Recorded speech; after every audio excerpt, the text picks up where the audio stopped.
Quand je discute avec plusieurs entrepreneurs, l'idée même de faire du contenu vidéo est intimidante, angoissante. C'est vu même comme étant quelque chose de très complexe à faire et à implémenter. Et il y a pourtant une forme de contenu vidéo qui, pour moi, est paresseuse, efficace et futée, et j'ai nommé le contenu B-roll. Alors, dans l'épisode, je démystifie avec toi qu'est-ce que c'est, d'où est-ce que ça vient, comment on peut faire ça, puis surtout comment on peut relier ça avec nos objectifs de communication, nos objectifs business. Alors, je dévoile tout ça dans cet épisode. As-tu le feeling que c'est vraiment plus facile pour les autres? L'impression que tu fais déjà tout ce qu'il faut pour réussir? Tu es passionné, tu as une mission inspirante, puis de l'ambition qui ne connaît pas de limite. Mais la jungle entrepreneuriale est remplie de fausses promesses et de stratégies trop compliquées. 180 degrés, c'est bien plus qu'une mesure. C'est une perspective, un horizon. Je suis Mélanie Allé, fondatrice de Synapse Marketing. Je t'invite à explorer avec moi une approche unique, celle de prendre de la hauteur pour voir grand, pour voir loin. Parce que voir à 180 degrés, c'est regarder l'ensemble du paysage sans se perdre dans les détails.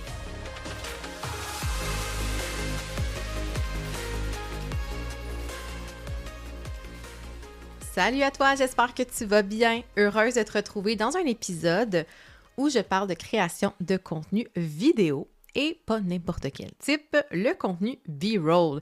Donc, je ne sais pas si tu connais l'appellation, mais c'est sûr que tu en as déjà vu si tu prends quelques minutes par jour pour consommer du contenu vidéo, que ce soit sur Facebook, Instagram ou TikTok. Ça inonde depuis plusieurs années notre fil de vidéo, en fait de contenu vidéo.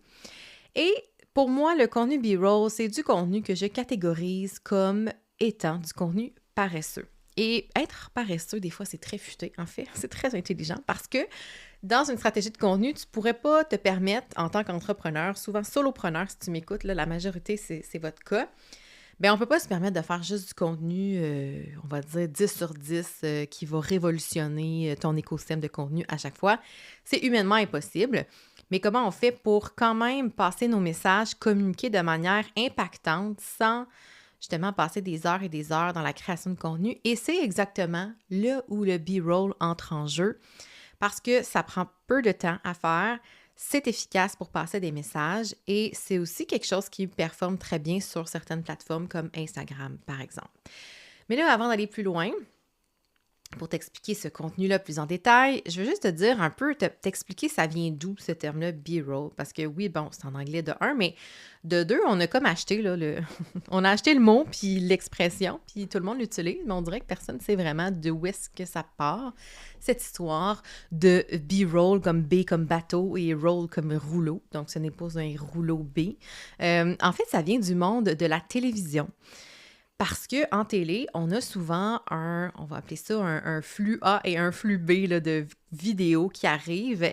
En fait, le flux A, là, c'est comme ton contenu principal. Donc, par exemple, tu as la journaliste au téléjournal qui va parler de qu'est-ce qui se passe dans le monde. Donc, par exemple, mettons qu'elle va parler du fait que, je sais pas, le prix du café a explosé dans les dernières années. Eh bien, en contenu B-roll, donc, on va ajouter par-dessus à l'écran des vidéos qui vont venir appuyer le propos de ce que la personne est en train de dire. Donc, dans mon exemple, la journaliste parle du prix mondial du café, puis là, on pourrait voir en contenu B-roll par-dessus des gens en train de se faire un café, des gens qui magasinent des grains de café, des gens qui travaillent dans les plantations, des usines, pas des usines, mais des entreprises qui emballent des boîtes et des sachets de café, par exemple. Donc ça, ce genre de contenu-là qui vient appuyer des propos, ça va dans la catégorie de B-roll. Et ces contenus-là, bien, c'est un peu où on a l'impression d'être la petite souris qui observe les gens, qui voit le quotidien, qui voit les tâches parfois qui ont l'air très banales. En fait, souvent, c'est des tâches banales. Et ça va venir appuyer ou tout simplement servir de support à un propos, un message que tu veux passer dans ton contenu. Donc, c'est là où ça devient intéressant, surtout pour les gens qui ne sont pas super à l'aise de parler à la caméra, tu sais, les fameuses vidéos qu'on va dire facecam où on va s'adresser à l'audience directement. C'est pas tout le monde qui est à l'aise avec ce genre de contenu-là. Donc, le contenu B-roll permet de passer les mêmes messages, mais dans un format peut-être un peu moins intimidant et aussi paresseux, je te le rappelle, parce que ça prend beaucoup moins de jus de cerveau et de temps à réaliser. Donc, comment qu'on fait ça finalement, un contenu B-roll? C'est quoi exactement qu'on peut filmer? Bon, déjà, il y a plein de scènes du quotidien de ton travail qui peuvent être intéressantes à filmer, OK? Et quand je dis filmer, là, c'est très, très simple. Je te rappelle, c'est paresseux, c'est simple, c'est digeste.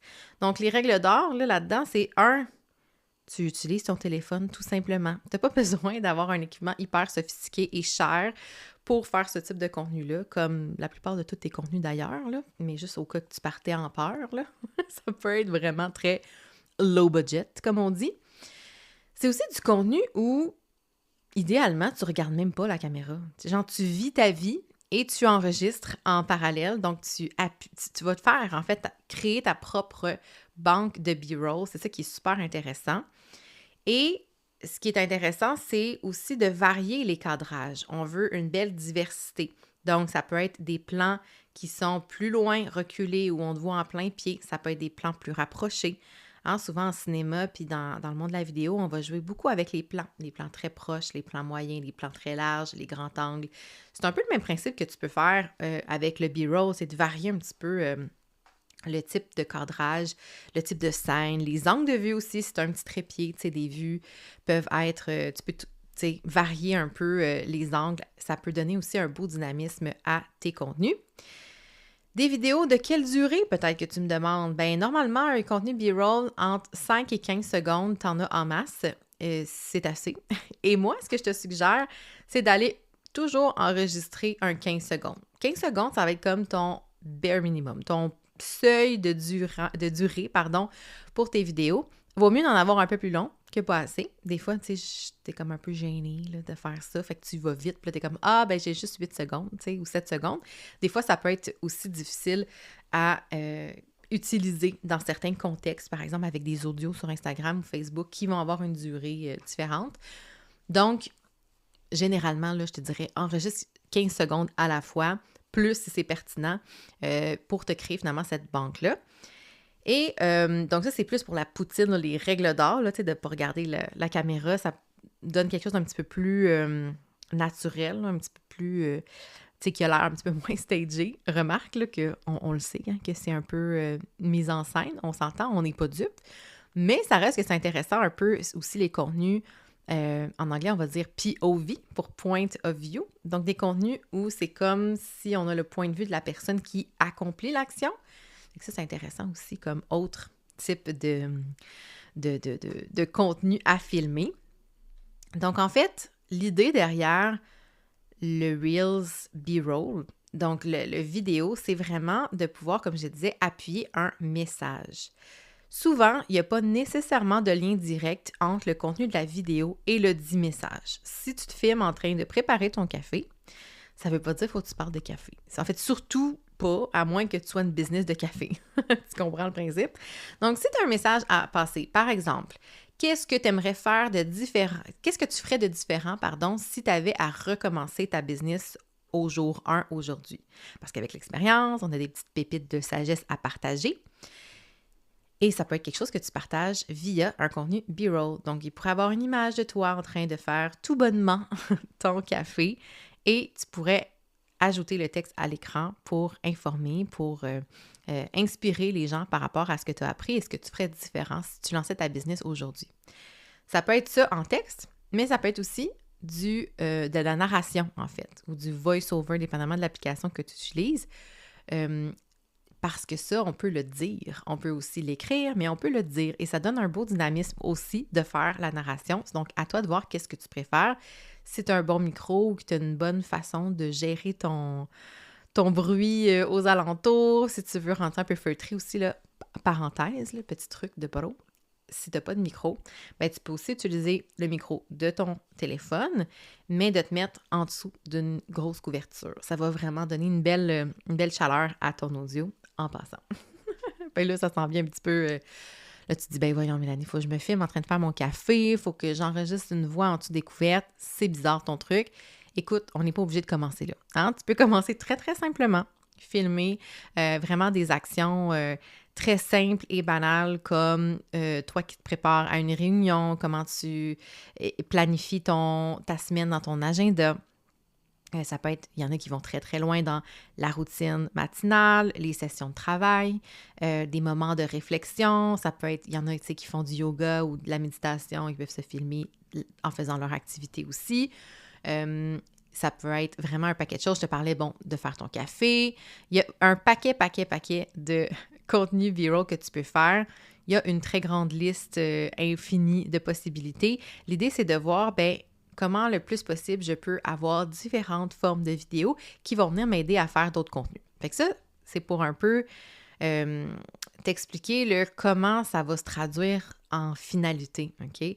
Donc, quand tu arrives au moment de créer, mettons qu'on dit, là, OK, j'ai fait mes devoirs, j'ai fait ma banque de vidéos, j'ai plein de vidéos en train de faire plein d'activités sans regarder la caméra, des durées de 15 secondes. J'ai fait ce que tu m'as dit, Mélanie. Maintenant, qu'est-ce que je fais avec ça, ces vidéos-là?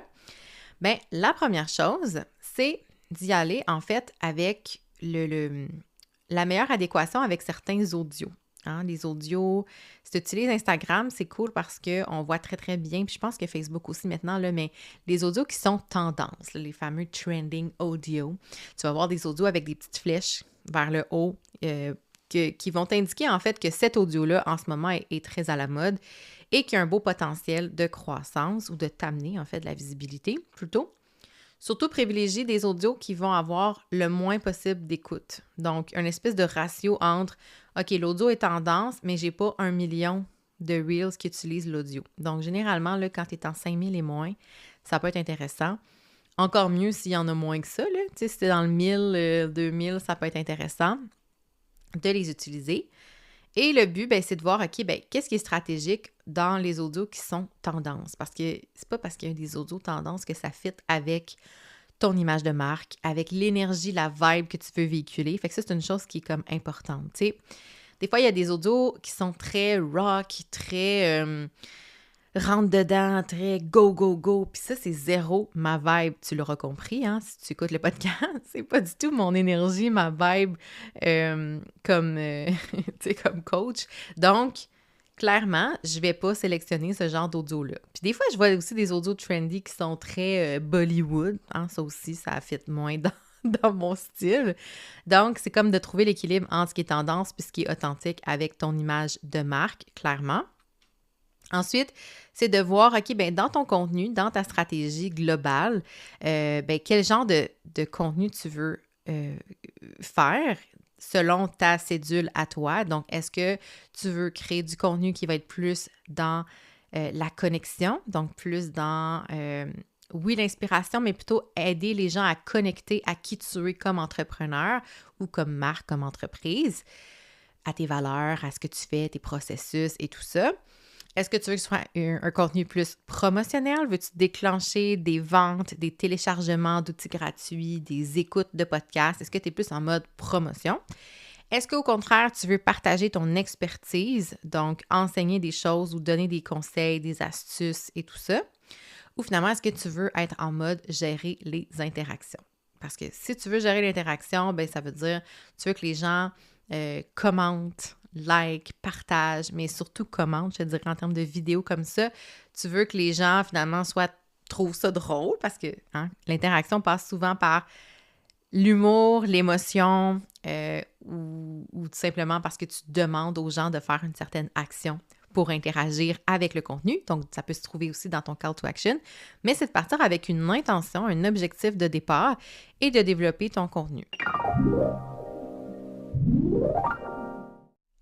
Coucou! J'interromps rapidement cet épisode parce que j'ai envie de te partager que si les conseils que tu entends sur mon podcast t'aident à voir ton marketing autrement, à envisager la création de contenu de manière plus fluide, stratégique, sans te prendre la tête, imagine ce que tu pourrais accomplir et avoir accès dans mon membership Business Synergique. C'est mon projet bébé de l'année 2024, en fait, qui est en place depuis septembre.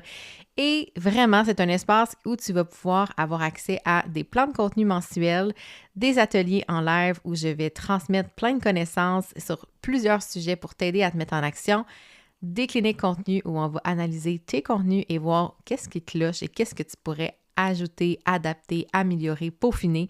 Bref, c'est une communauté d'entrepreneurs qui, comme toi, veulent un marketing authentique sans prise de tête. Et tout ça, c'est à partir de 60 $ par mois seulement. Donc, j'ai vraiment envie que tu puisses aller y jeter un coup d'œil si ça t'intéresse. Alors, tu pourras voir tous les détails au melaniale.com/membership. Donc, pour ce qui est du format, au niveau du texte, là, parce que je te parlais tantôt de 2 options, de faire soit une narration ou bien, le plus simple encore, là, le plus paresseux ultime, c'est vraiment les phrases écrites. Donc, déjà, pense à des phrases qui sont courtes et percutantes. Va droit au but. Hein, on se rappelle, je ne sais pas, je l'ai sûrement déjà dit plein de fois sur le podcast, mais on se rappelle de penser à une accroche. Quand tu vas parler des hooks aussi, là, c'est la même chose. On veut que la première phrase capte rapidement l'attention. Donc, elle parle directement à ta cible. Donc, développe vraiment cette stratégie-là avant toute chose, d'avoir vraiment la première phrase, mais surtout que toutes tes phrases soient courtes et percutantes.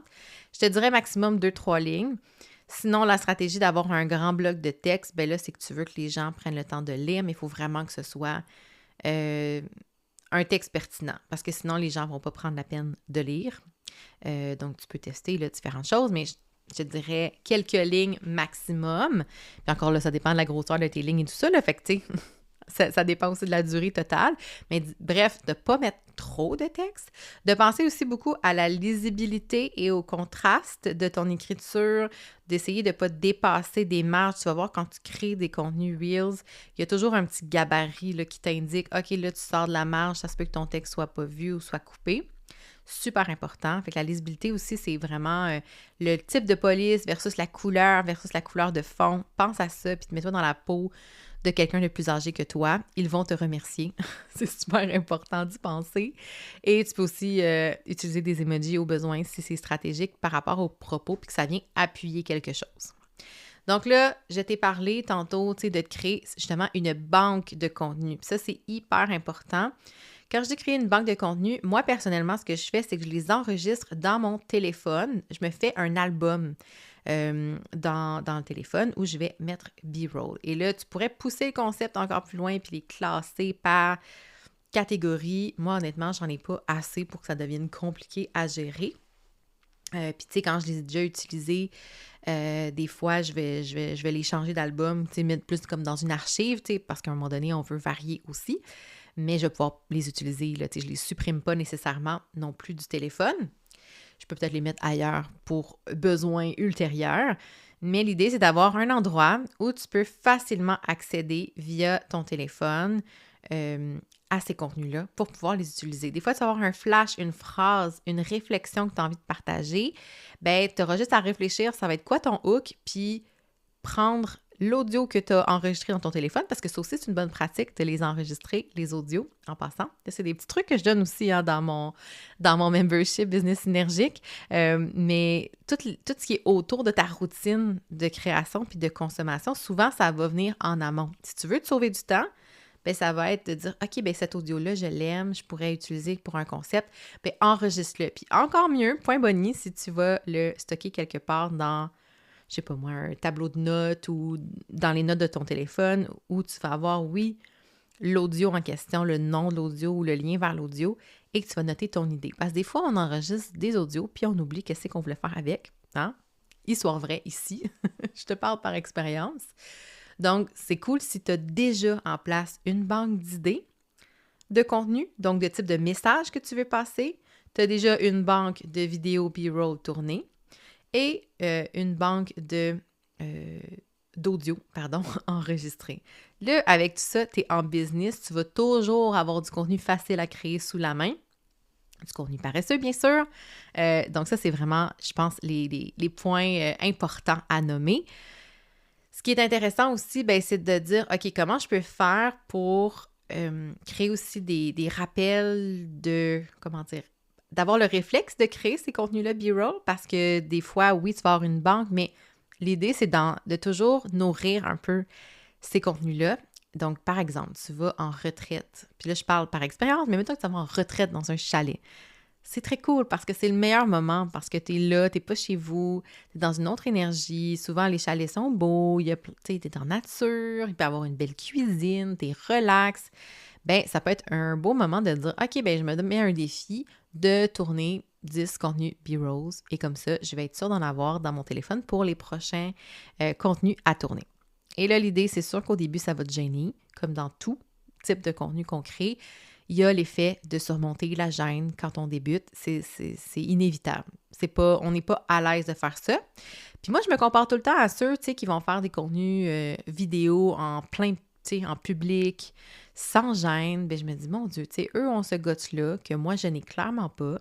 Mais comment je peux adapter ma création de contenu pour être le plus à l'aise possible puis sortir tranquillement de ma zone de confort si j'en ai envie. C'est surtout ça la clé, si tu en as envie, évidemment.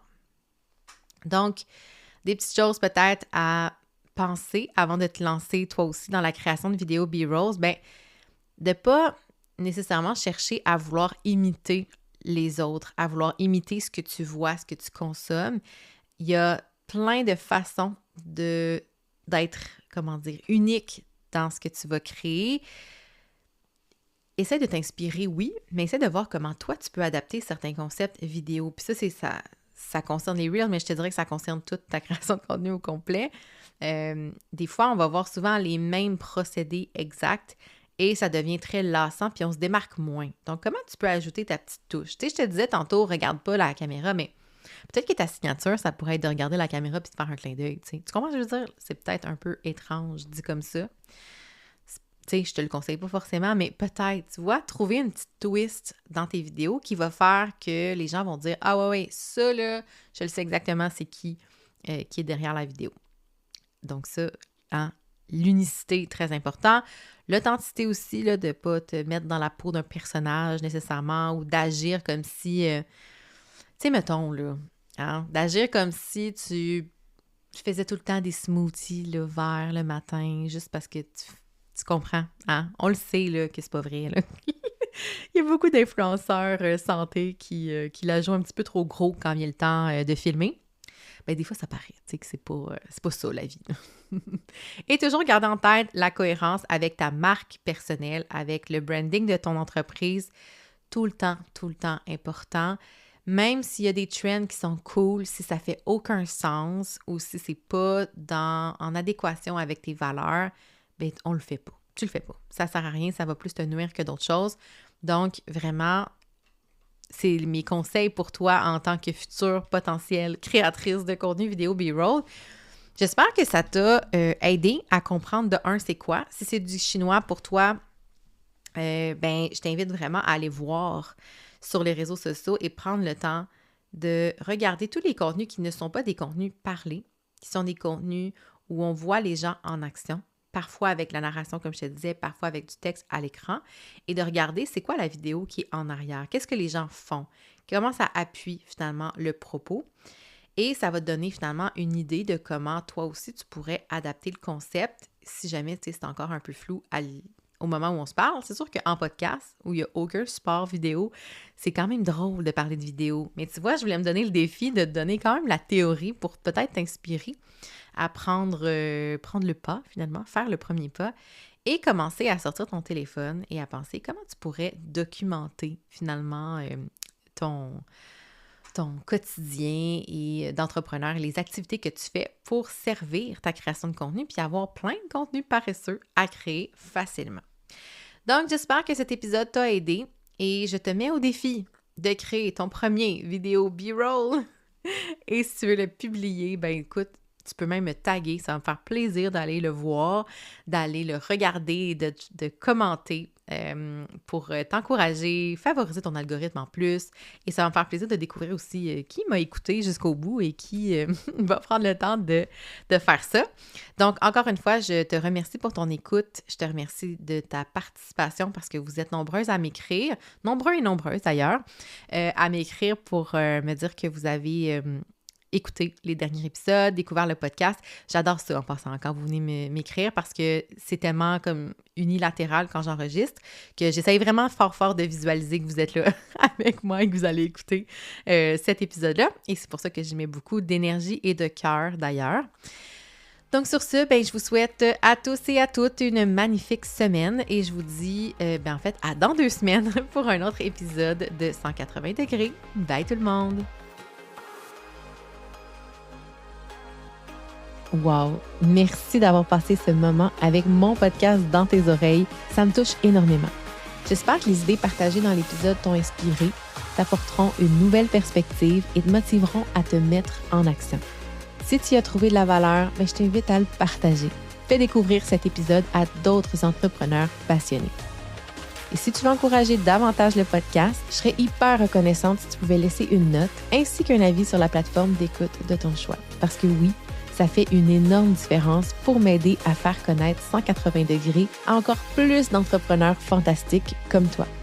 À très bientôt pour un autre épisode et d'ici là, n'oublie pas que ta mission fait toute la différence.